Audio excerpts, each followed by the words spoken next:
దీపికా పదుకునే ఇప్పుడు హాలీవుడ్ లో బిజీ అయింది.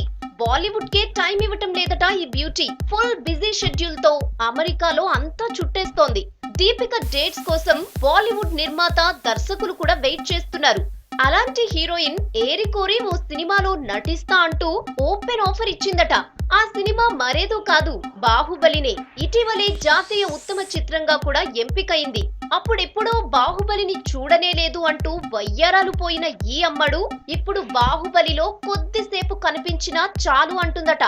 ఈ మేరకు దర్శకుడు రాజమౌళితో కూడా మాట్లాడినట్లు ఫిల్మ్ ఇండస్ట్రీలో టాక్. కొద్దిసేపైనా పర్వాలేదు, బాహుబలిలో నటించాలని ఉంది అని తన కోరికను బయటపెట్టిందట.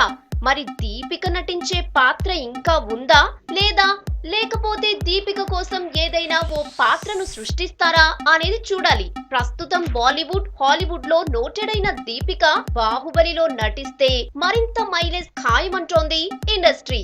మొత్తానికి సినిమానే చూడలేదు అన్న అమ్మడు చిన్న పాత్రిస్తే చాలు అని అడిగిందంటే బాహుబల మజాకా అంటున్నారు తెలుగు ఇండస్ట్రీ జనం.